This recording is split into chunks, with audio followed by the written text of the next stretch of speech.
welcome folks. So we're here with MUN Minds today. We have Maddie, who I believe is peer support coordinator with MUN Minds. So Maddie will be going over some opportunities available to volunteer with MUN Minds. If you folks have any questions as we go along, please feel free to put them in the chat or the Q&A section, and I'm sure Maddie would be happy to address them at the end. But without further ado, Maddie, you can get started.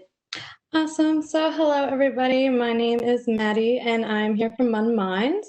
As Lindsay mentioned, I am the peer support coordinator, which is kind of a little branch from MUN Minds. We have our peer support program. So I'm going to get into that in a little bit.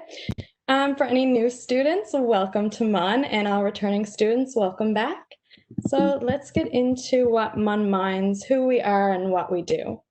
So basically, MUN Minds is a collection of students here at MUN who are committed to breaking the stigma surrounding mental illness, both on campus and throughout the community.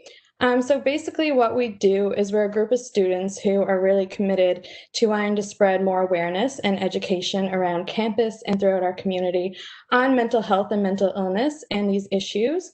We kind of put off events like the Move for Mental Health and Bell Let's Talk Day, which we kind of use as platforms to relay information. And we also collect and do fundraisers and events to kind of donate money back into organizations and charities in our community here in St. John's.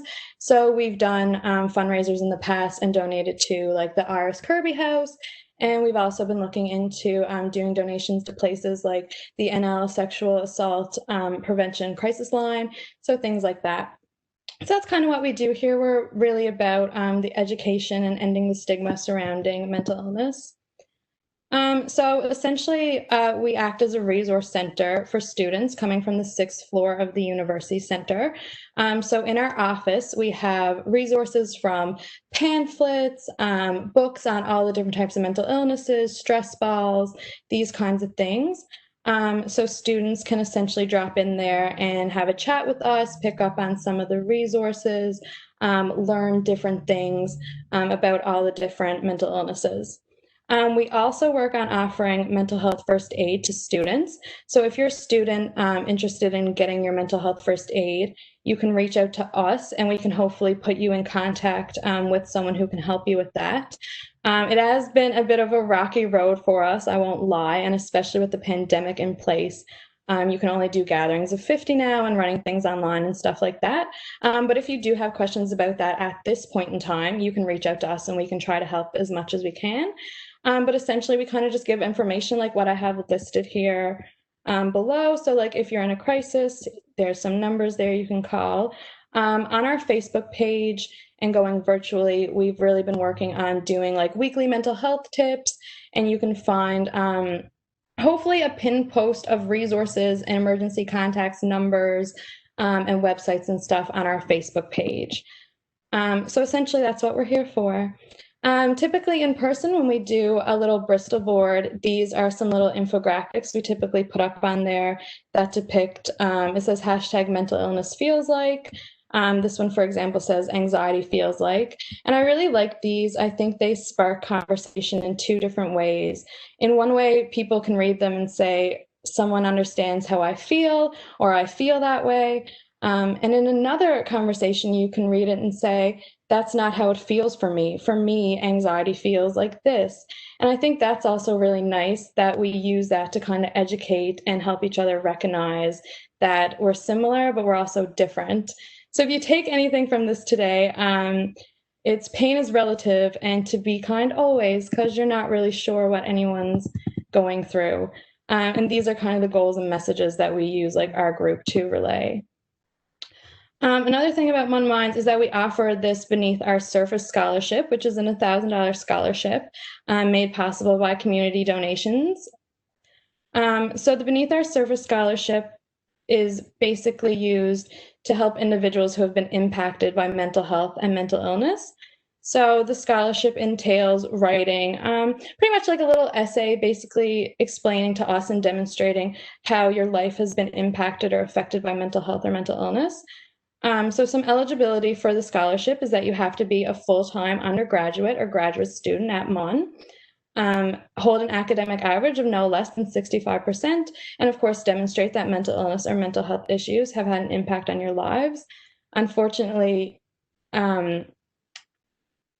people have come up to me and said, ooh, a scholarship opportunity. I'm going to make up a story about how mental illness has affected my life. That's not cool. This is for people who, mental illness strongly impacts daily functioning of people's lives. I have personal experience with it. Individuals who do have personal experience know that it can affect your work ethic in ways that make school and an actual job hard sometimes. So this is just a little something to show that we see you, we hear you, we know you're suffering and it's difficult, and we want to help you out as much as we can. So that's a little scholarship for you guys there. So how can you become involved? Essentially, we have an executive board that keeps all this going, keeps the scholarship in line, keeps us in contact with our community resources, keeps the peer support program going. So if you are interested in MUN Minds and what we're about, educating people and kind of ending the stigma that surrounds mental health, you can get involved with our executive board. We post that on Facebook. I highly recommend that you just check out our Facebook page regularly for any of our events and to see if we are looking to fill an executive position for this year. So that's generally MUN Minds. A part of MUN Minds is the peer support program, which is my role in MUN Minds, what I help run. I'm the peer support coordinator here. So that's a bit more of an area where a lot of people get involved with us. So the peer support program is in collaboration with the Student Wellness and Counseling Center, which aims to provide in-person non-crisis support to students at Memorial University of Newfoundland who are struggling to maintain positive mental health. So typically the way that peer support would work in person prior to the pandemic is that we have our peer supporters who are undergraduate and graduate students who we have trained in mental health first aid and 7 Cups listener training. And they typically sit in the office for a scheduled period of time, and then students can drop in and talk to them. So basically, it's like going to see a counselor without seeing a counselor. Seeing a professional counselor can be a little bit scary. So being able to talk to a peer one-on-one might be a little more comfortable for some people.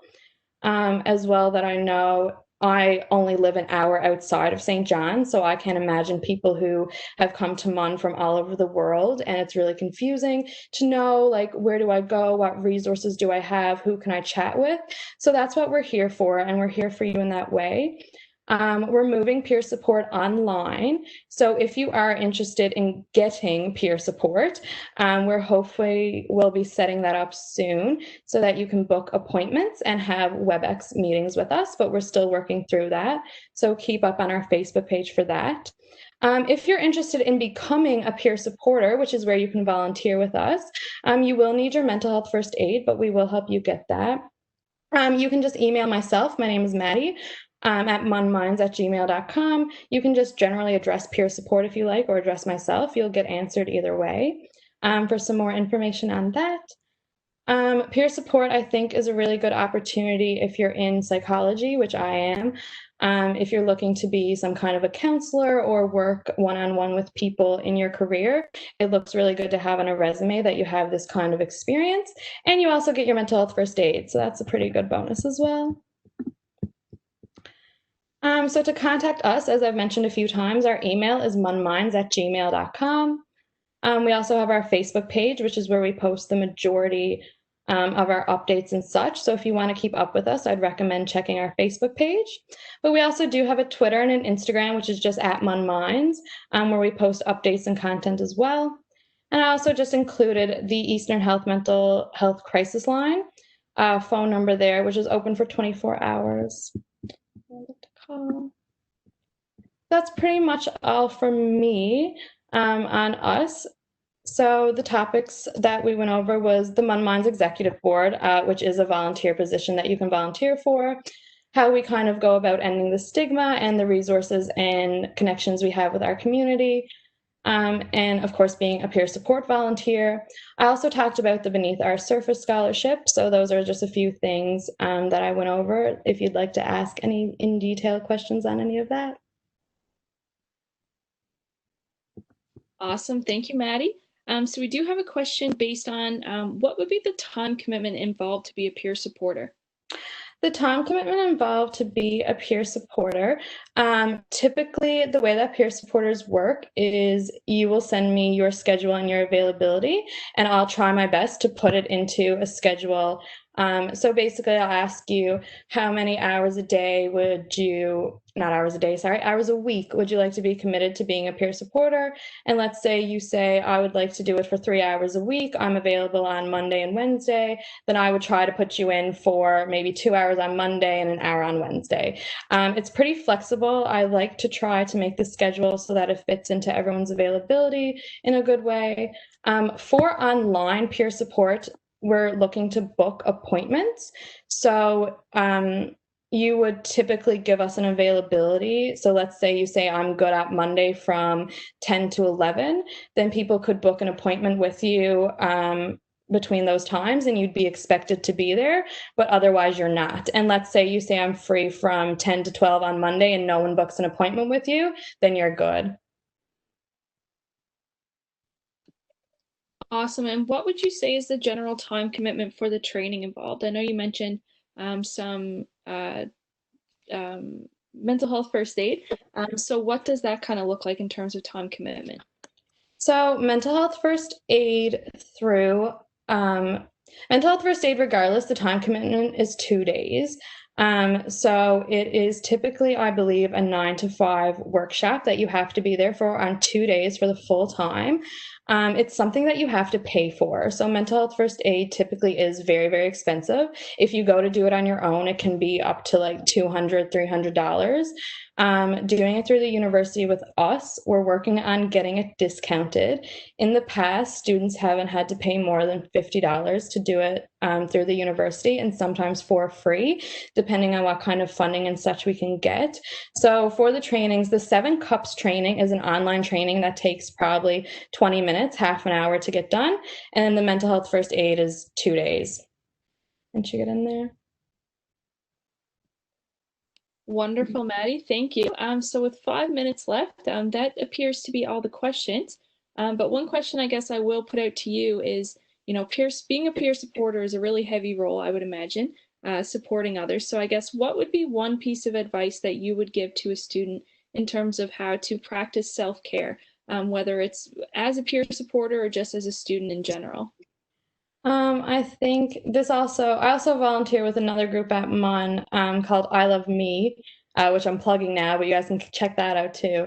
And that kind of just makes me think about them because we do a lot of that whole self-care piece. And something that's been really important to me is talking very nicely with yourself.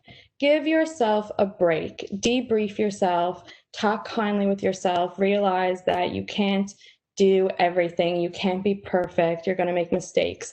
As a peer supporter, things might get really heavy. You can't always know what to say to everybody. Sometimes you can just be a listener. I think being kind to yourself and taking time and kind of give yourself the leniency, like take 15 minutes, go take a bath, like give yourself a break, be nice to yourself, I think is the best advice. Absolutely, and some wonderful advice indeed. So thank you again, Maddie, for joining us today, and thank you as well to Heather. Thank you both. So that looks like it's it here for today.